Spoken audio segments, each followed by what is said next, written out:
오직 하나님의 영이 임하셔서 하나님의 마음을 우리 성도들에게 허락하여 주시고 하나님의 마음으로 오늘 돌아갈 수 있는 저희 모두가 되게 하여 주옵소서. 하나님의 마음을 갖고 이 세상에 오신 예수님의 이름으로 기도드립니다. 아멘. 할렐루야. 할렐루야. 우리 교회를 먼저 방문하신 분들 진심으로 환영합니다. 아마 좀 쑥스러우셔서 이 등록카드, 기록카드를 안 주신 분도 있으실 거라고 생각이 되고요.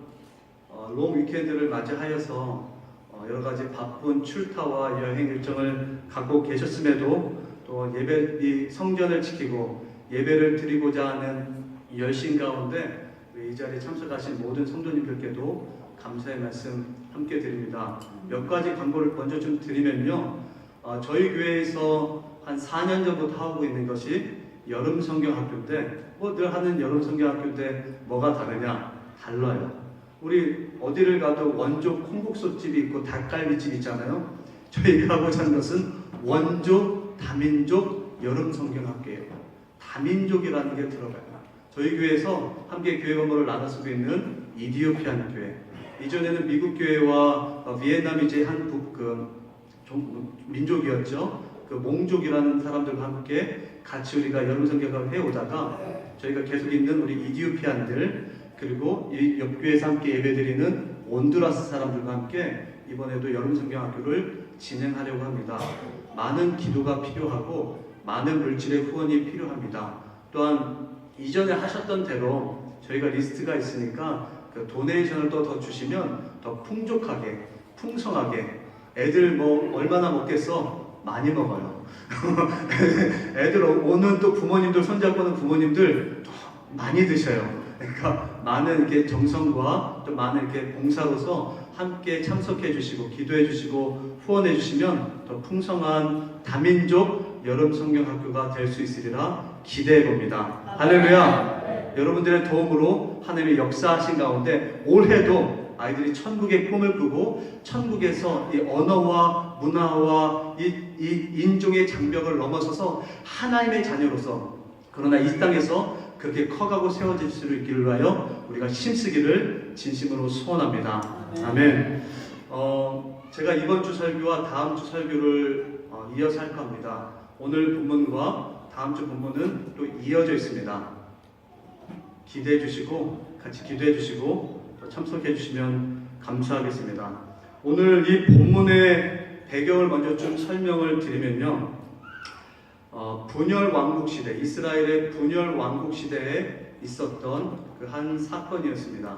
이스라엘은 본래 사울 왕부터 다윗 왕, 솔로몬에 이르기까지 단일 왕국 시대를 이렇게 진행해 오다가 솔로몬이 죽고 그 아들 르호보암이 왕위를 이어받게 되자 그것에 대해서 시기와 질투와 불만을 가졌던 무리들, 무려 10지파가 함께 떨어져 나가서 북이스라엘을 형성하게 되었고 남유다의 그 기본의 왕조는 르호보암이, 북이스라엘은 여로보암이 나뉘어서 그 민족을 형성하여 살아가게 된 그 이후로 북이스라엘의 7대 왕이었던 아합 왕, 그 왕비였던 이세벨이 통치하던 그들은 약 22년의 통치 기간을 갖고 있었음을 성경은 밝히고 있습니다.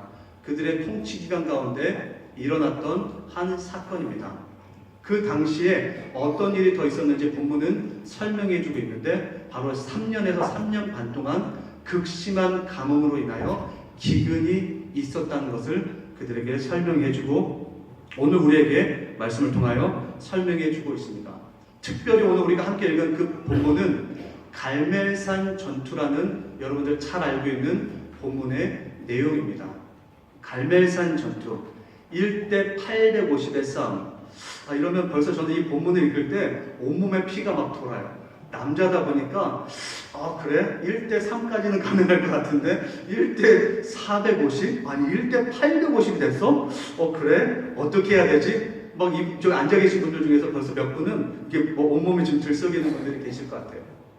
여러분들이 잘 아는 그 본문이 맞아요. 이 갈멜산 전투 가운데 왜 이런 일이 벌어졌는지 오늘 본문에서 설명하고 있는 것입니다. 어떤 일이 있었습니까? 그 북이스라엘의 왕이었던 아합 왕은요, 야 엘리야 너 때문에 지금 이곳에 기근이 일어나고 있어 라고 그 엘리야를 막 몰아붙이고 있어요. 아니에요. 엘리야는 당신 때문에, 당신의 왕비 때문에, 당신이 들어온 우상 때문에 이러한 기근이 벌어졌다라고 이들이 대립하고 있습니다. 참 신이 그럼 누구냐 밝혀보자. 우리 갈멜산에서 만나서 한번 맞짱 한번 떠보자 한 것이 오늘 본문의 이야기예요. 그래서 네가 만든 그 바알 신에 따르는 제사장 450명 다 불러와라. 내가 그곳에 나가겠다. 그리고 우리 이렇게 해서 한번 싸워보자. 송아지 두 마리를 갖고 와서 네가 한 마리 내가 한 마리 각을 떠서 단을 세워서 거기에 올려놓자. 그러나 인간의 힘으로 불을 붙이지 말자. 이 불을 내리는 사람이 참 신인 것을 알도록 증인으로 모든 이스라엘 백성들을 두고 우리 한번 대결해보자. 이게 오늘 우리가 함께 읽은 본문의 히든 스토리예요. 그리고 우리가 함께 읽지는 않았지만 오늘 본문의 앞선 가운데 이 바알 선지자의 450명들이 날뛰었던 본문의 내용이 있었음을 유추해 볼 수 있습니다. 그들이 어떻게 했습니까? 아침부터 점심에 이를 때까지 난리 법석을 친 것 같아요. 사실 더 심한 말을 하고 싶지만 녹화가 되고 있어서 누가 저한테만 뭐라고 할까봐 더 심한 말은 참겠습니다. 막 여러분들이 생각하는 그 단어들이 맞을 것 같아요. 이들이 난리 법석을 치고 있어요. 점심이 됐습니다. 아무 일이 일어나지 않아요. 또 점심부터 저녁 소재가 이르는 그 시간까지 요세푸스라는 그 책에서는 오후 한 3, 4시까지라고 얘기를 하더라고요. 그러니까 오후 또 3, 4시, 아침 7, 8시부터 하면 총 7, 8시간이 넘는 그 시간 동안 그들이 완전 자신들의 그 예배 행위, 경배 행위, 춤 행위, 막 자해 행위를 하고 있었습니다. 어떤 일이 일어났습니까? 아무 일도 일어나지 않았습니다. 할렐루야! 이게 아멘이에요. 왜요? 그들이 믿는 바알신은 가짜이기 때문이에요. 인간의 손으로 만들어낸 나무 조각이고 돌 조각이기 때문이에요. 짝퉁이기 때문이에요. 거짓이기 때문이에요. 아무런 역사가 없는 것이 당연합니다. 오늘 우리는 그러나 혹시나 그곳에 무슨 일이 일어날까 우리는 마음 졸이고 살아가고 있지는 않습니까? 이제는 엘리야의 시간이 되었습니다. 열왕기상 16장 33절에 보면 우리가 이 앞선 내용을 좀 더 이해할 수 있을 텐데요. 또 아세라 목상을 만들었으니 저는 그 전에 모든 이스라엘 왕보다 심히 이스라엘 하나님 여호와의 너를 격발하였도다. 이미 아합 왕과 이세벨이 했던 그 모든 행동을 통하여 하나님이 진노하시고 화가 나서 그 기근과 그 모든 가뭄의 원인이 있었음을 알았음에도 그 무지한 사람들은 자신들이 믿는 신이 분명히 살아있다고 믿기 때문에 이 하나님의 이 마음을 이해하지 못했다는 것이에요. 사랑하는 성도 여러분, 여러분들은 하나님의 마음을 잘 이해하고 계십니까? 살아계신 하나님을 믿으십니까? 믿으십니까? 그런 열매를 맺고 살아가시기를 주님의 이름으로 축원해 드립니다. 엘리야가 이제는 자신의 시간이 되어서 모든 이스라엘 백성들을 불러봅니다. 앞으로 나아가게 합니다. 말씀합니다. 내게 가까이 오라. 내게 가까이 오라. 근데 그 이스라엘 백성들이 어떤 이스라엘 백성들이었습니까?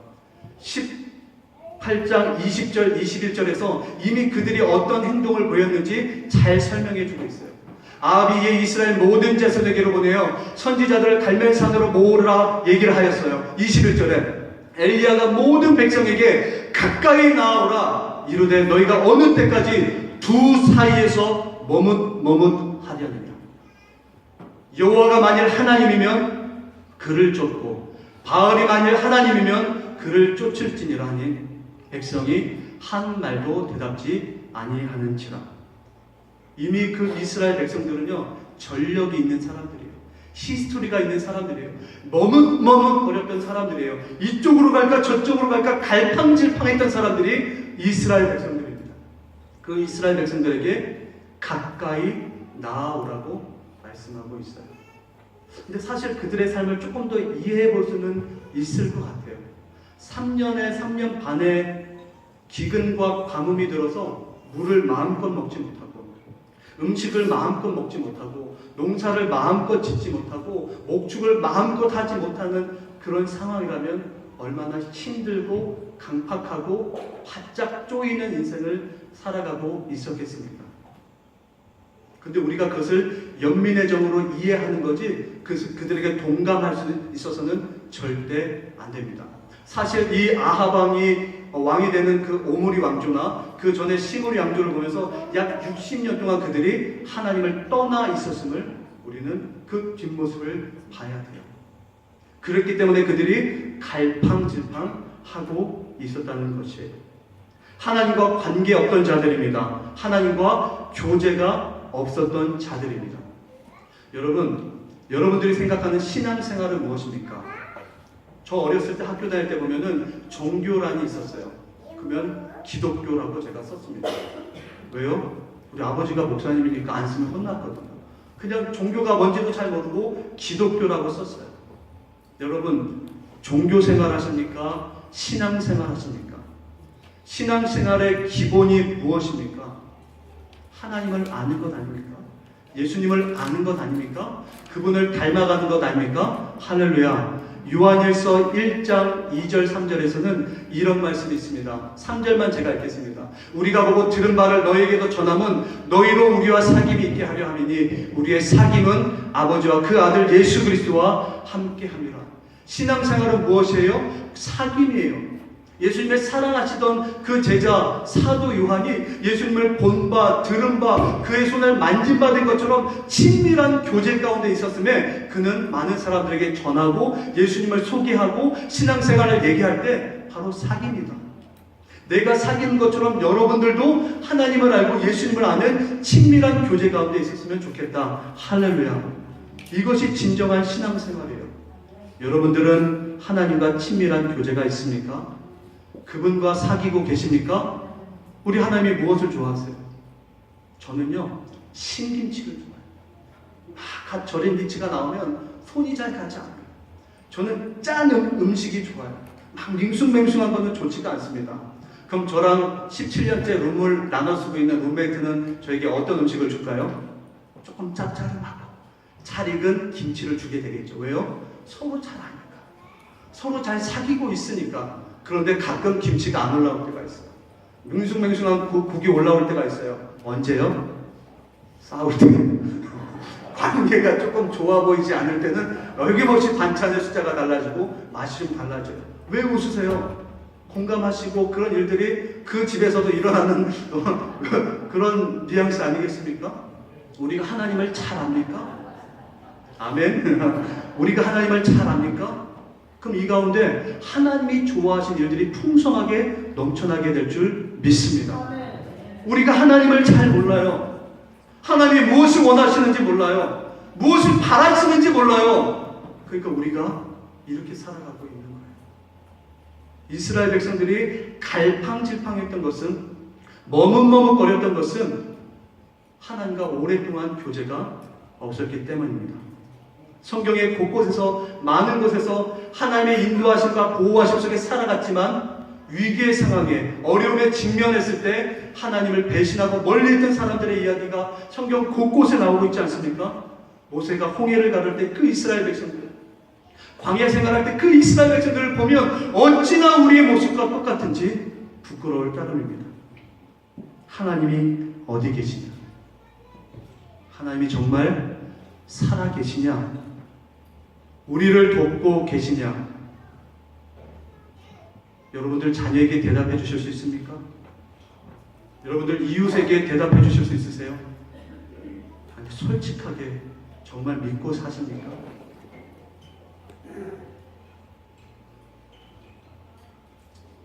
오늘 이 본문을 보면요, 참 어이가 없고 불가능한, 가망이 없어 보이는, 승산이 없는 상황임을 너무나 잘 알 수 있습니다. 그러나 여호와의 선지자 엘리야를 통해서 살아계신 하나님 아버지께서는 오늘 우리에게도 기적이 임하는 신앙을 알려주기를 원하심을 믿으시기를 바랍니다.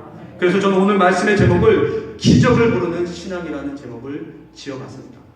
그냥 신앙이 있지만 기적을 만들어내고 부르는 신앙도 있습니다. 저는 오늘 본문에서 세 가지를 찾아보았습니다. 30절에 엘리야는 말씀합니다. 그 머뭇머뭇거렸던 백성에게 내게 가까이 오라. 그냥 가까이 오라는 것 외에 어떤 의미를 더 우리가 부여할 수 있겠습니까? 네 정체성을 분명히 해라. 네가 믿는 하나님이 누군지 정확하게 드러내라. 오늘 우리 사회는 진보냐 보수냐 우파냐 좌파냐 이런 것들 너무나 사고노열 극심하게 대립하고 있는 상황 아닙니까? 네 편이냐 내 편이냐 뭐 싸움이 나면 서로 자기 편 들어달래요. 이게 우리들의 사실 아닙니까? 우리 애들이 4명이 있는데 싸우면 다 자기가 맞다라고 저한테 와서 얘기해요. 아주 골치가 아파요. 그럼 한마디 합니다. 올라가. 다 가. 걔네들 입장은 다 이해하기 때문에 그러나 편 들어주면 뭐 끝이 안 나기 때문에 그렇게 제가 얘기할 때가 있습니다. 미국에서 폭스 TV를 보냐 CNN을 보냐 어떤 정당을 자기가 선호하고 있는지 잘 얘기하고 있는 이야기들 아닙니까? 오늘 성경에서는 마태복음 6장 24절에 세상과 하나님, 재물과 하나님에 대해서 비교하고 있습니다. 한 사람이 두 주인을 섬기지 못할 것이니 혹 이를 미워하고 저를 사랑하거나 혹 이를 중히 여기고 저를 경히 여김이라. 너희가 하나님과 재물을 겸하여 섬기지 못하느니라. 이미 예수님께서는요 그 산상수훈을 통해서 그 제자들과 무리들에게 말씀하여 주셨습니다. 너희가 나와 재물을, 나와 세상을 동시에 섬길 수 없다. 또한 여호수아 1장 7절에서 이렇게 말씀하고 있습니다.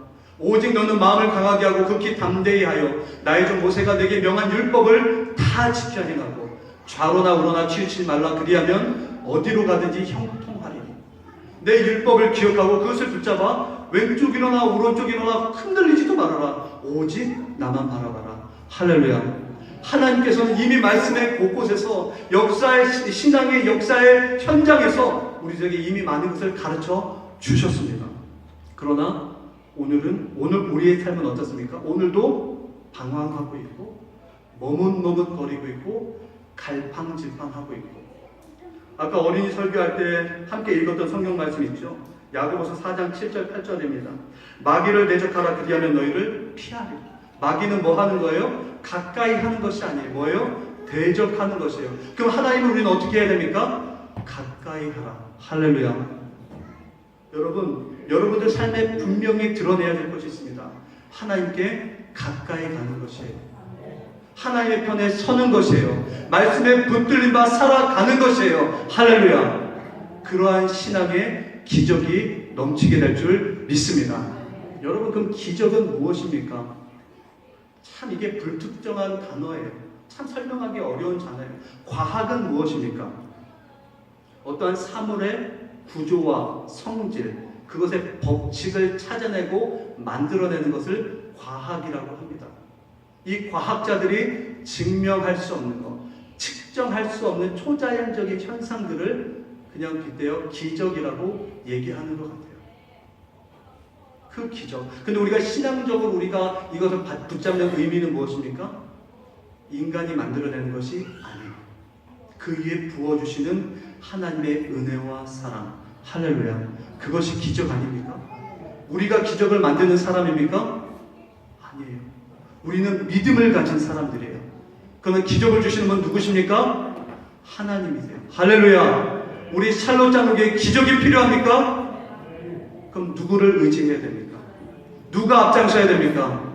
오직 하나님께 가까이 나아가는 자, 하나님의 편의 승자의 믿음을 통하여 하나님께서 기적을 더하여 주실 줄 믿습니다. 아까 뭐 설명하셨지만 이 성악 전공자가 한두 명이 그 성가대에 들어가면요 분위기가 바뀌어요. 뭐 지휘하시는 분들이 뭐 저한테 그러더라고요. 손맛이 달라질 거라고 막 얘기를 하더라고요. 막 올리는 대로 소리가 날 수 있으니까요. 믿음 있는 성도들이 있는 교회는 어떨까요? 목회하시는 담임 목사님, 이끄시는 장로님들이 기분 좋지 않겠습니까? 왜요? 믿음 있는 자의 행동 때문에, 그의 고백 때문에, 그의 삶 때문에 너무나 다른 모습이 드러날 수밖에 없기 때문이에요. 옆에 있는 분들을 보세요.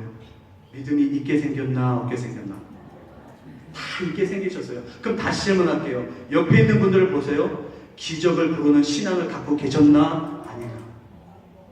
사랑하는 성도 여러분, 여러분들에게 기적을 부르는 신앙의 그 첫 번째 요소인 하나님께로 가까이 나아가는 믿음이 있으시기를 소원합니다. 두 번째, 30절에 보면 무너진 제단을 수축하라고 말씀하고 있습니다. 무너진 제단. 이 무너졌다는 표현을 두 가지로 해석을 하더라고요. 오랫동안 방치하여서 사용하지 않아서 자연적으로 무너졌다는 얘기도 있고요.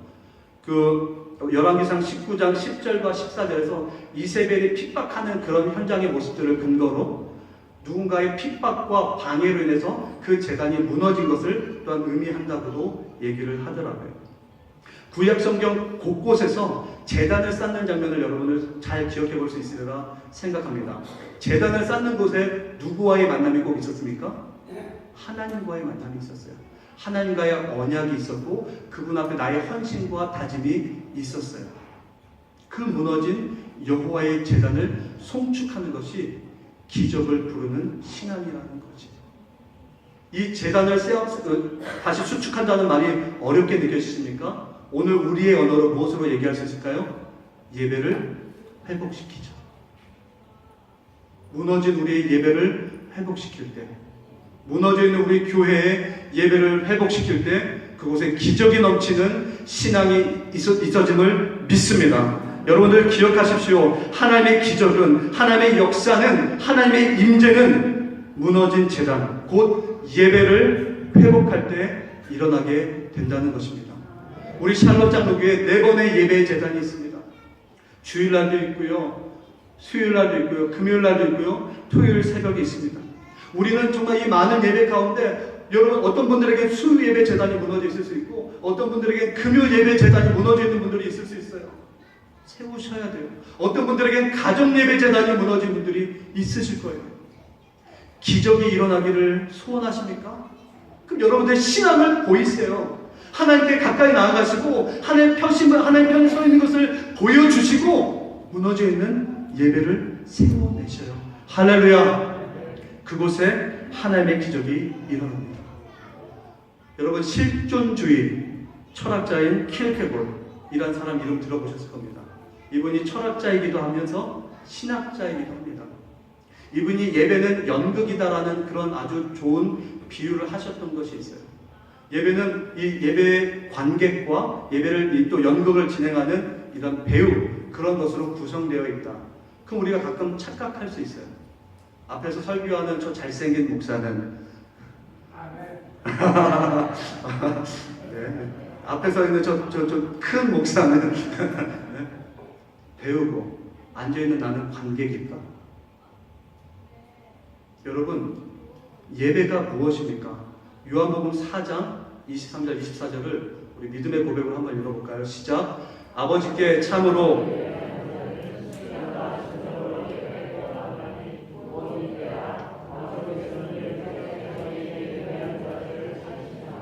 하나님은 영이시니 예배하는 자가 신령과 진정으로 예배할지니라. 아멘.